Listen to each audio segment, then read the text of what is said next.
Ya, Bapak Ibu, alhamdulillah Pak Ilyas juga sudah bergabung dengan kita, Direktur Kepesertaan BPJS Ketenagakerjaan. Beliau akan menyajikan materi dengan tema judul Strategi Kepatuhan BPJS Tenaga Kerja di Era New Normal. Sama dengan Pak Direktur tadi, Pak Gas Mahadi. Pak Ilyas, Bapak punya waktu 20 menit, Pak, untuk memberikan Terima kasih. Ya. Silakan, Pak. Terima kasih Pak Gawan sebagai moderator. Bapak Ibu peserta webinar eksklusif yang saya hormati, Assalamualaikum warahmatullahi wabarakatuh. Waalaikumsalam warahmatullahi wabarakatuh. Alhamdulillah kita semua sehat-sehat di sini Pak, di tengah situasi pandemi COVID. Semoga wabah ini bisa cepat berlalu. Tadi juga harapan kita semua seperti itu. Kalau saya baca media bahkan obatnya sudah hampir diketemukan oleh kita sendiri juga Pak ya di Jawa Timur, Universitas Airlangga. Mudah-mudahan menjadi kenyataan itu semua. Sehingga kita bisa benar-benar kembali kepada era yang sangat normal. Bapak dan Ibu sekalian, kami dari BPJS Tenagakerjaan yang bertugas memberi perlindungan kepada pekerja, tetap memberi komitmen untuk memberikan pelayanan terbaik dan perlindungan terbaik bagi peserta kita. Dan ini semua secara gradual dan terus-menerus kami lakukan upaya peningkatan. Mudah-mudahan atas upaya sebelum-sebelum ini, di era COVID ini pun kami tetap bisa memberikan pelayanan dengan sebaik-baiknya. Nah, mungkin slide saya sudah bisa ditampilkan, apakah dari panitia atau dari rekan kami, silakan untuk bisa ditampilkan.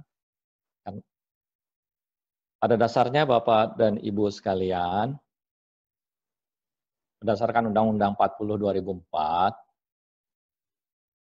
setiap tenaga kerja, dikatakan setiap orang, ya, itu memang wajib ikut di dalam program jaminan sosial tenaga kerja.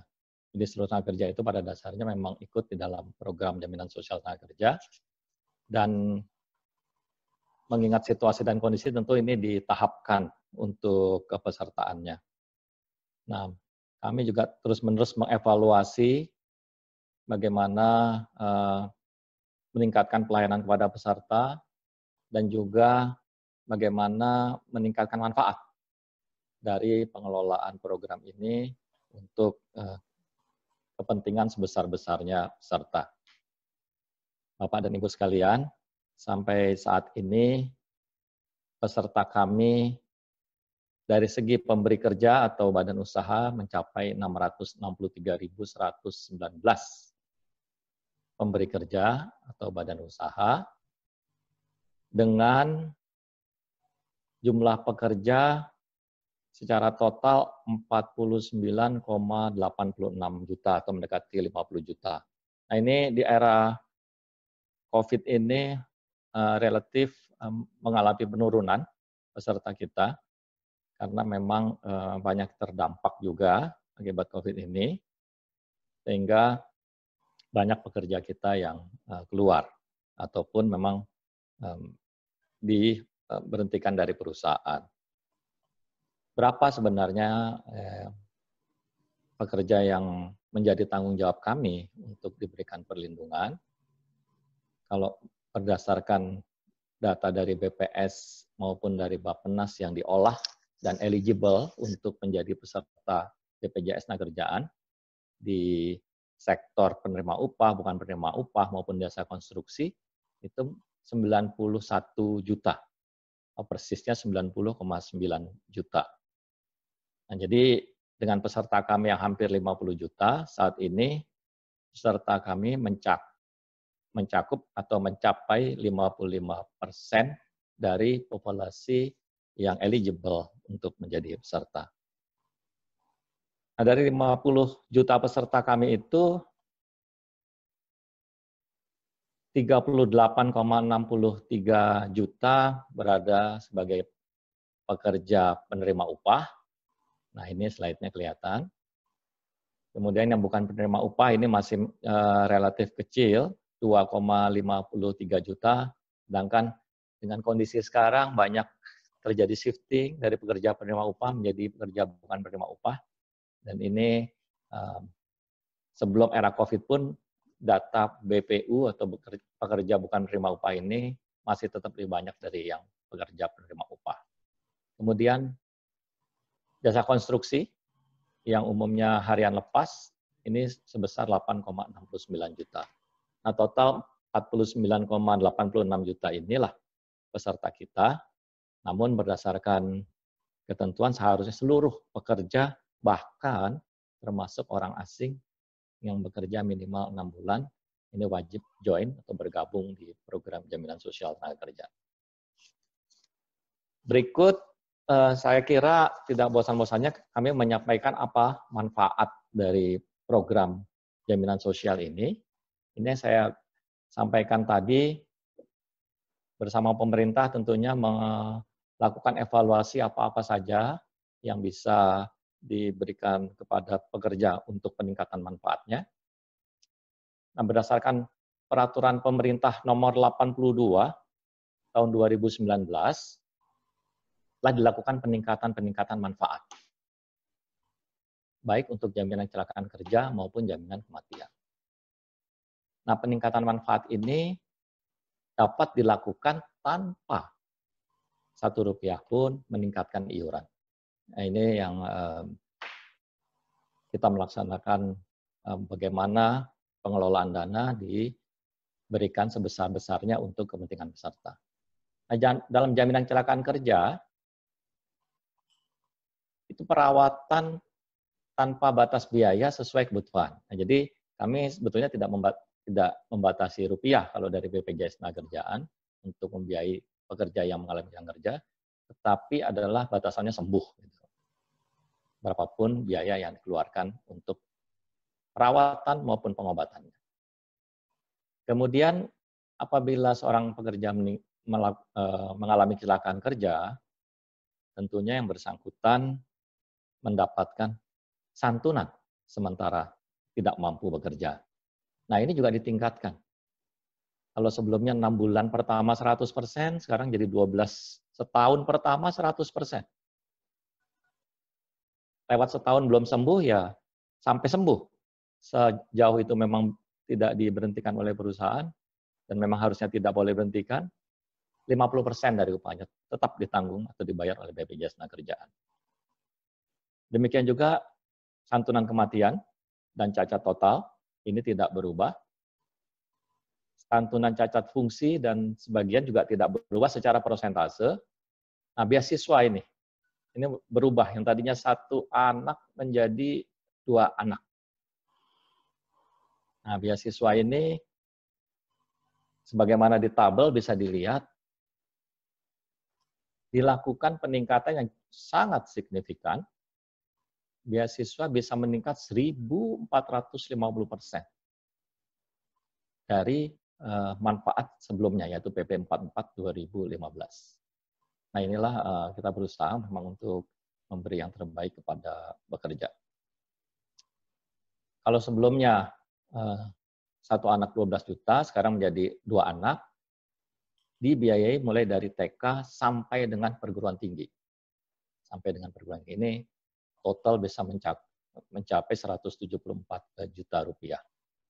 Kemudian ada return to work dan home care. Home care ini juga yang sebelumnya, jangan dirubah dulu. Home care bagian yang tambahan juga dari pelayanan kita, di mana sebelumnya perawatan harus di rumah sakit, tapi kalau memang diperlukan perawatan di rumah, tentunya dengan tenaga medis yang resmi, ini termasuk yang ditanggung oleh BPJS Tenagakerjaan kalau tenaga kerja mengalami kecelakaan kerja. Penyakit akibat kerja juga meningkat jenis penyakitnya menjadi 89 jenis penyakit. Bahkan tadi Bu Menteri sudah mengatakan tenaga medis, para medis yang memang bekerja menangani COVID ini juga termasuk yang diberikan perlindungan dalam jaminan kecelakaan kerja. Nah, itulah peningkatan-peningkatan di manfaat jaminan kecelakaan kerja. Demikian juga di jaminan kematian, ini terjadi peningkatan untuk santunan sekaligus yang sebelumnya 16,2 juta ditingkatkan menjadi 20 juta atau meningkat 23%. Santunan berkalanya juga demikian, dari 4.800.000 menjadi 12 juta. Ini meningkat 250%. Biaya pemakaman dari 3 juta menjadi 10 juta, hingga total santunan dari 24 yang menjadi dibalik angkanya Pak, jadi 42 juta untuk jaminan kematian. Beasiswa juga diperoleh dari ahli waris atau anak ahli waris, dari pekerja yang meninggal dunia, setelah memenuhi syarat tertentu, sama dengan jaminan kecelakaan kerja.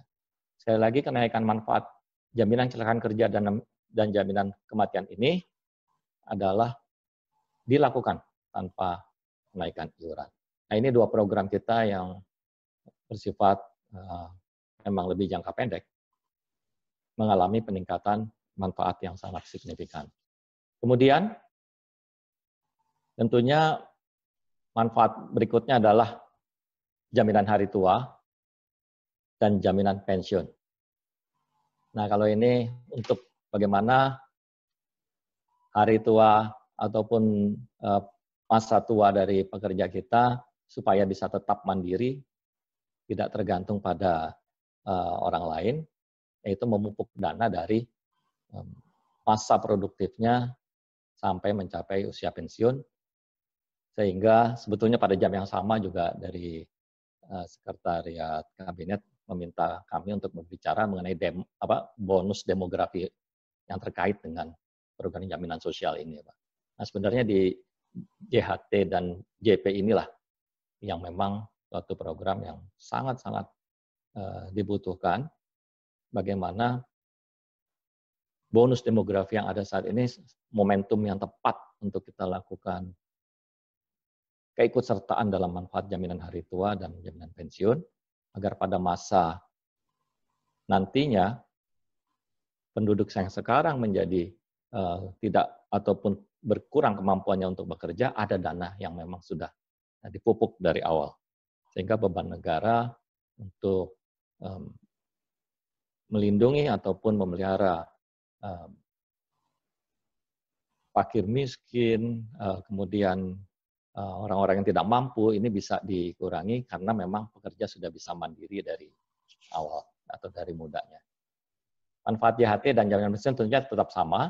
Nah, mungkin untuk jaminan pensiun ini yang secara berkala dengan pemerintah perlu ditinjau kembali, di mana pensiun yang diberikan sekarang kepada para pekerja sebetulnya adalah sama dengan yang diperoleh oleh aparatur sipil negara, yaitu pensiun hari tua bagi dirinya sendiri, kemudian pensiun janda atau duda bagi istri atau anak yang atau suami dari pekerja. Kemudian kalau terjadi cacat ada pensiun cacat, kemudian pensiun anak dan pensiun orang tua. Jadi ini suatu program yang betul-betul berkelanjutan sesuai tujuan dari jaminan sosial, yaitu dapat memberi kebutuhan dasar hidup yang layak bagi pekerja dan keluarganya. Nah, ini sebagai review kita, Pak. Inilah antara lain betul-betul bagaimana penyelenggaraan program jaminan sosial ini bisa memberi proteksi bagi pekerja maupun keluarganya. Berikut, tentunya ada manfaat tambahan lain yang memang bisa diberikan kepada para pekerja. Kami mengadakan co-marketing ya, dengan memberi diskon untuk dari pembelanjaan dari peserta kita dengan bekerja sama dengan merchant-merchant yang ada, sudah 2.103 merchant yang bekerja sama dengan kita. Ada juga program perumahan pekerja. Nah, ini yang lagi hangat, di mana dikaitkan dengan Tapera ya.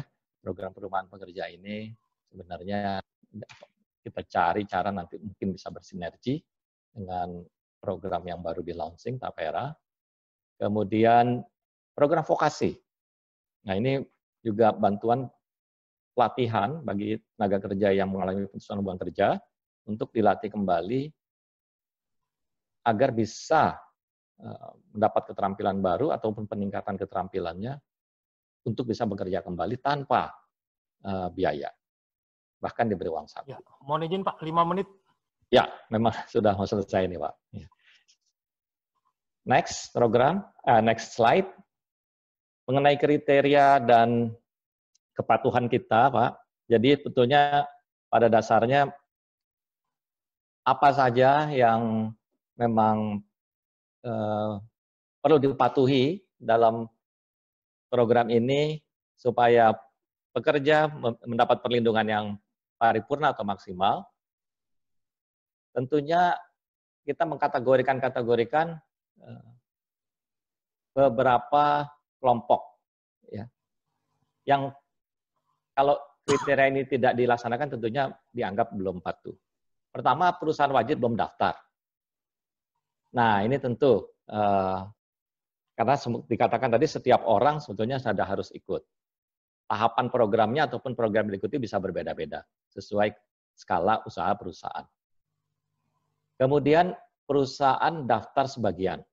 Nah, ini terus masih kita temui, baik sebagian upah, sebagian program, maupun sebagian tenaga kerjanya. Sehingga belum seluruh pekerjanya bisa terlindungi. Ada lagi perusahaan menunggak iuran. Nah, ini cukup banyak, Pak. Ini bisa mengganggu perlindungan pekerja maupun jaminan hari tua dari pekerja itu sendiri. Kemudian yang bersifat pelaporan atau perubahan data perusahaan. Ini jika memang perlu diikuti kepesertaan ini dengan tertib administrasi, di mana data perusahaan, pemberi kerja maupun tenaga kerja sendiri harus lengkap. Antara lain, salah satu kelengkapan yang kami memang upayakan adalah aset dan omset perusahaan yang memang kita juga perlu mengetahui untuk membuat atau mengidentifikasi skala usaha dari perusahaan itu. Berikut, profil kepatuhannya gimana terhadap 4 program ini ataupun 4 kriteria ini. 59,33% ini membayar iuran sudah sangat patuh. Jadi 59% sudah sangat patuh. Kalau dari keikutsertaan di program, 89,19% pemberi kerja sudah mendaftarkan 4 program. Mudah-mudahan dari peserta ini semua sudah ikut di 4 program, kalau memenuhi kriteria memang untuk ikut 4 program. Bagaimana mendaftarkan seluruh karyawan? Kalau karyawan tetap ini 80,35% sudah didaftarkan. Tetapi untuk karyawan tidak tetap ini lebih kecil angkanya. Baru 68,96% yang didaftarkan. Ini menggambarkan masih PDS tadi. Dari segi pelaporan upah, yang seharusnya dilaporkan adalah upah yang memang diterima oleh pekerja dengan sebenarnya. 57,76% sudah melaporkan upah ke kami dengan gaji pokok dan tunjangan tetap. 24,95% melaporkan upahnya UMK. Mudah-mudahan yang di atas UMK dilaporkan dengan sebenarnya, tidak dilaporkan UMK. Kemudian 17,29% yang tidak termasuk kategori 2 ini. Inilah profil-profil kepatuhannya. Kemudian di dalam masa COVID ini memang kami banyak sekali menerima kondisi-kondisi dari perusahaan atau peserta kita. Ada yang menunda kepesertaan, ada yang menunda pembayaran, minta penghentian sementara kepesertaan, dinonaktifkan atau dirumahkan saja, tetapi tidak di PHK, dirumahkan namun tidak digaji, ada yang penurunan upah. Ini semua dengan berbagai macam ini masuk ke permintaan banyak ke BPJS Tenagakerjaan. Tentunya kami respon ini, dan kami mengkomunikasikan dengan regulator, pemerintah, dan ini langsung mendapat tanggapan dari pemerintah. Jadi pemerintah sampai saat ini bagaimana memang memberi stimulus-stimulus atau kemudahan bagi dunia usaha, termasuk di dalam jaminan sosial tenaga kerjaan. Strategi kami apa di era new formal ini, di era new normal. Jadi yang pasti kami mengutamakan kontak non fisik, baik itu di kepesertaan maupun di layanan.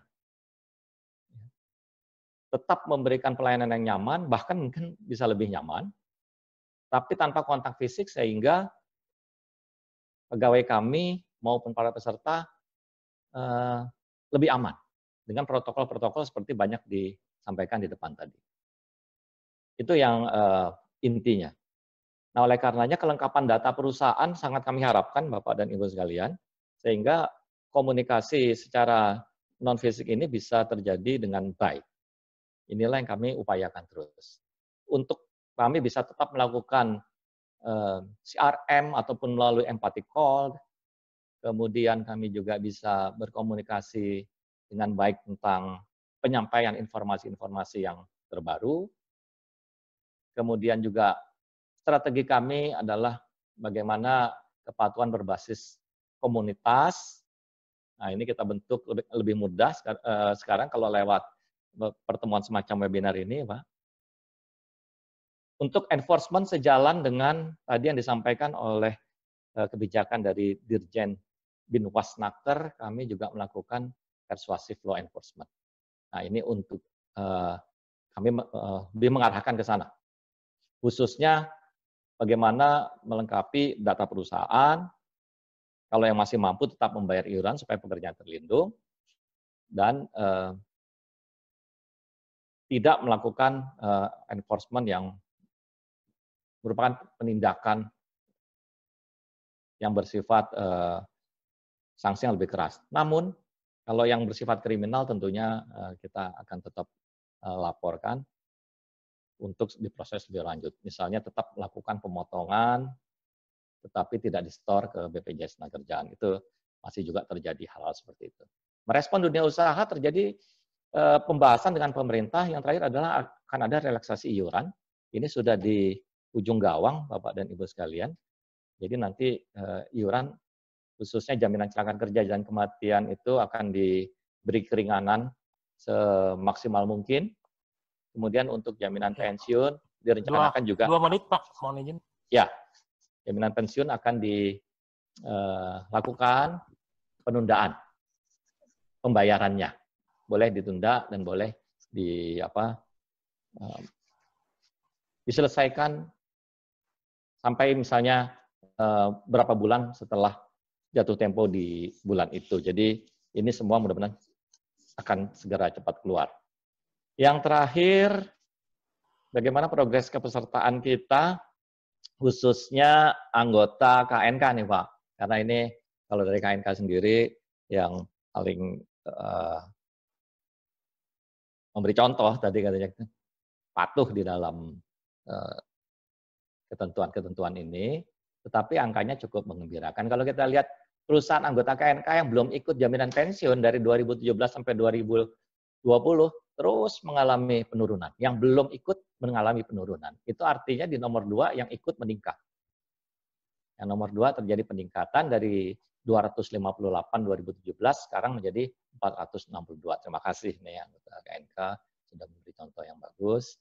Dan pada posisi 2020 ini total 508 dari perusahaan yang anggota KNK sudah ikut, ekuivalen dengan 91% sudah bergabung secara benar dan lengkap untuk mengikuti program jaminan sosial. Nah, inilah mungkin yang nanti disinggung tadi award kepesertaan yang sedang digarap itu, Pak. Oleh karenanya, terakhir kami mengajak yang 9% sisanya dari KNK segera bisa mengikuti program jaminan sosial tenaga kerja dengan sebenar-benarnya dan seutuhnya. Tanpa PDS program, tanpa menunggak, dan tanpa ada data yang kurang. 9% lagi, saya yakin kalau ada pertemuan berikutnya, ini sudah menjadi 100%, Pak. Mudah-mudahan seperti itu. Itu aja, Pak Moderator, yang bisa saya sampaikan. Terima kasih sekali pada FKNK yang sudah mengadakan pertemuan ini. Kami juga bisa menyampaikan apa yang informasi-informasi terbaru dari kami. Wassalamualaikum warahmatullahi wabarakatuh. Waalaikumsalam warahmatullahi wabarakatuh. Baik, terima kasih Pak Ilyas. Bapak Ibu, dari apa yang disampaikan oleh Pak Ilyas tadi, terlihat bahwa di masa COVID ini ada sedikit terjadi penurunan kepesertaan, baik karena pekerja keluar atau diberhentikan. Ya, atau terjadi juga peralihan dari penerima upah ke bukan penerima upah. Ya. Namun demikian, dari aspek pelayanan, BPJS tetap memberikan pelayanan yang lebih baik. Ya, lewat PP nomor 82 tahun 2019 terjadi peningkatan pelayanan dengan tanpa peningkatan iuran. Seperti itu Pak Ilyas ya? Iya. Itu nih. Kemudian yang menarik di masa COVID ini ada skema pelayanan yang sudah didesain oleh teman-teman di BPJS terkait dengan strategi kepesertaan. Tadi sudah disampaikan ada konsep CRM melalui empathy call, relaksasi iuran, kepatuhan berbasis komunitas KNK, lalu kemudian persuasif law enforcement. Ya, nah yang menarik dari paparan terakhir tadi ternyata peran KNK juga memberikan pengaruh yang signifikan terhadap kepesertaan program di BPJS Ketenagakerjaan. Nah, ini harapan-harapan kita ke depan supaya bisa menjadi lebih baik dengan adanya KNK. Baik, Bapak Ibu, saya akan membacakan beberapa pertanyaan yang masuk ini.